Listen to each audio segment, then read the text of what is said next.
We have found Robert Shwartzman, driver the number 83 for Prema.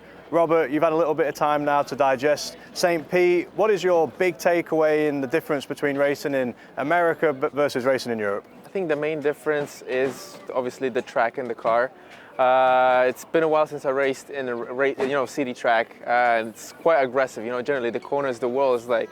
Obviously for us it was the first time for me. Everything was new. Unfortunately we also got compromised that race with running time and free practice because we had a radio issue, so I barely did any laps. So it was basically jumping in the quali, like, okay, all in, just going there.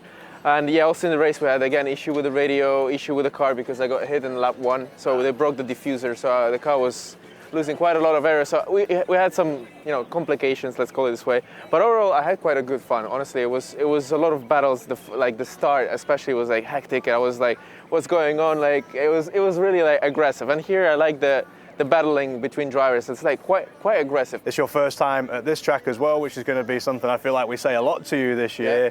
What's your first impression? I mean, it's a pretty beautiful racetrack, right? I mean, it's really fun, like the up and down things. It's tricky as well. Like when you go to the limit in those corners, it's like you're like, oh, battling the car. Did you notice the lady hanging off the bridge yet? Yes, I did, and that was a bit shocking, honestly. Like dolls and animal dolls, and the woman that was hanging from the I didn't fully get it. Like, what's the joke about it? Art. I guess. Yeah, well, She fell down in the race last year, actually, which was unfortunate. You guys are practicing today, getting ready for thermal. There's going to be another new track for you. Have you seen what it looks like yet? Are you excited about going there? Yeah, we did actually a day of testing there. Pretty fun track. I mean, it's cool also that there is a houses. Like, honestly, if you're at some point you're like really wealthy man, you bought a house and you just like go out in the balcony and there is just cars running around. And yeah, we did some testing. What was pretty decent was actually our first day of testing with this car. And I think it was pretty fun, honestly. I really enjoyed it. So now it's time for racing, and we'll see how it is there. So staying with Prema, I'm now here with Callum Ilott, driver the number 90. Callum, you guys have done your first race now. What was your big takeaways? Were you happy with how it went, considering this is Prema's first race in America? I think the race, yeah, we moved forward. We had a lot of positives from that side and finished on the lead lap with both cars, which is tough at St. Pete, and a majority green race as well. Qualifying, we need a bit of work. I think there's a few things that were pretty obvious and a few things we need to spend a bit more time on. What do you think is a genuine expectation? What are you guys hoping to achieve on your second IndyCar race weekend?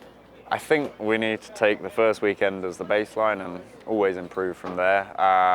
The test was positive, and especially for a first day, we were reasonably strong compared to the teams that were there as well. We need to work on the pit stops. Strategy was pretty good in St. Pete, so we need to build off of that. And the car, just find pure car pace. We've obviously had a couple of months to look at things and make a couple of adaptations. And then do you really think right now, with your experience, you're able to help the team just kind of streamline some of these things? And then obviously Robert's a rookie, so he's learning all the time. Like, how is everybody able to really interact and work together just to try and be better? My job as a veteran to kind of lead and direct in a few areas, but yeah, having a lot of people that I've worked with in the past in and out of IndyCar as well, it's a kind of synergizing all of that and getting the most out of it.